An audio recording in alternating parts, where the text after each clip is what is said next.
बंगाल में ममता दीदी एसआईआर का विरोध क्यों कर रही है?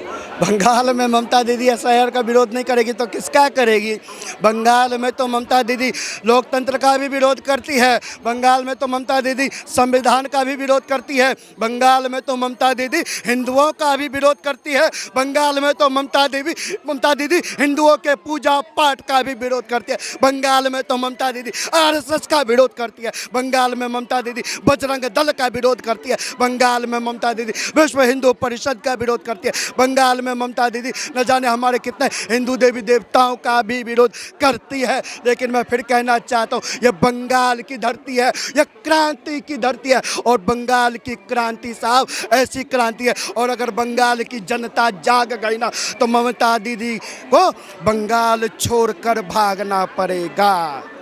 बिल्कुल। अखिलेश यादव भी विरोध कर रहे हैं एसआईआर का। तो मैं फिर कहना चाहता हूँ, विरोध जायज़ है साहब, विरोध जायज़ है। और विरोध हो भी क्यों ना, विपक्ष में रहने के बाद कांग्रेस 20 साल से ज़्यादा विपक्ष में रही, 20 साल से ज़्यादा। और उसके बाद महागठबंधन खेलने के बाद, तेजस्वी को साथ लाने के बाद, पप्पू को साथ लाने के बाद, कन्हैया को साथ लाने के बाद, उसको न जाने कितने लोगों को साथ लाने के बाद 6 सीटें ला पाती है। 6 सीटें, इससे ज़्यादा सीटें तो स्कॉर्पियो में रहती है। जाकर चेक कर लेना, हर बिहारी के दरवाजे पर खड़ी होती है। लेकिन क्या है ना, अगर अखिलेश भैया विरोध नहीं करेंगे तो करेगा कौन? ममता दीदी विरोध नहीं करेगी तो करेगा कौन?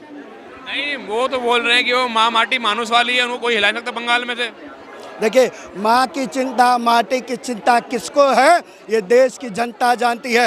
तभी भाजपा शासित राज्य में बेटियों को 2-2 बजे तक की छूट है, पूरे रात की छूट है। और बंगाल के अंदर बेटियों को 7 बजे के बाद उनके ऊपर बंदिशें लग जाती है। वाह रे माँ, वाह रे माटी। तो भैया यही मोदी जी में फ़र्क है, यही ममता दीदी में फ़र्क है। मोदी जी कहते हैं अगर मेरी माटी के में कोई भी विरोधी घुसेगा उसको दफनाने का काम करेंगे, और बेटियों के साथ कोई छेड़खानी करेगा, योगी बाबा कहते हैं उसको अगले चौराहे पर यमराज खड़ा मिलेगा। ये भाजपा के राज में संभव है साहब। हम माँ की भी को भी सुरक्षित रखते हैं, हम माटी को भी सुरक्षित रखते हैं, हम बेटी को भी सुरक्षित रखते हैं, क्योंकि हम उनका सम्मान करते हैं। लेकिन ममता दीदी को जाकर देखो कहाँ से घुसपैठिए घुसते हैं।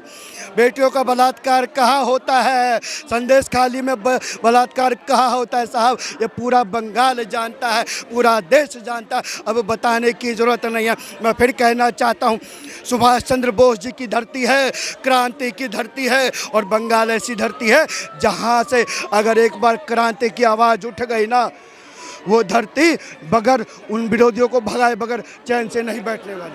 नहीं, वो तो बोल रहे पिछली बार भी मोदी को ममता ने हटाया था, इस बार भी मोदी को ममता हटाएगी और ममता दोबारा रिपीट होगी।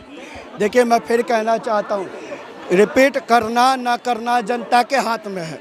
रिपीट करना ना करना जनता के हाथ में है। और जनता चाहती है विकास, जनता चाहती है सरकार पर विश्वास। ना ममता दीदी विकास करती है, ना उनके ऊपर कोई विश्वास है अब जनता को। तो फिर जनता के मन में एक ही तरफ है, क्योंकि विकास करने वाली सरकार कौन? मोदी जी। विश्वास करने वाली सरकार कौन? मोदी जी। क्योंकि हमारे मोदी जी कहते हैं सबका साथ सबका विकास। वो लोग जानते हैं ना क्या कहते हैं, तो बताने की आवश्यकता नहीं है साहब। और बंगाल की जनता कह रही है कि अब जिसने विकास किया है हम उसी पर विश्वास करेंगे। और विकास किसने किया है? मोदी जी ने किया है। नहीं, वो तो कह रहे हैं बंगाल में विकास नहीं हुआ। मैं फिर कहना चाहता हूँ, बंगाल को दूर रखने का काम, बंगाल को सरकारी योजनाओं से विलुप्त रखने का काम, बंगाल की केंद्र की योजनाओं से विलुप्त रखने का काम अगर किसी ने किया है तो ममता दीदी ने करने का काम किया है। बंगाल में सारी केंद्र सरकार की योजना वहाँ जाने से रोक देने का काम किसी ने किया है तो ममता दीदी ने किया है। तो बंगाल में पहली तो क्रांति यही है कि वहाँ विकास की लहर कैसे पहुँचे और कितनी जल्दी पहुँचे। अच्छा, मुझे ये बताइए, बिहार के अंदर भी एसआईआर लागू हुआ था, ठीक है। इनका कहना ये है कि बिहार में इतने हमारे वोटर काट दिए गए, जो वोटर थे उनको हटा दिया गया। आप समझदार पत्रकार हैं, समझदार पत्रकार है। मैं फिर कहना चाहता हूँ 65 लाख वोट काटे गए, बिल्कुल काटे गए। 6 केस दिखा दीजिए, 65 लाख में 6 ऐसे केस दिखा दीजिए जो सुप्रीम कोर्ट के तहत हुए हो, या 6 ऐसे लोग दिखा दीजिए जिन्होंने सड़क पर आकर कहा ये देखिए हमें वोट देने का अधिकार नहीं दिया जा रहा। एक भी नहीं है साहब।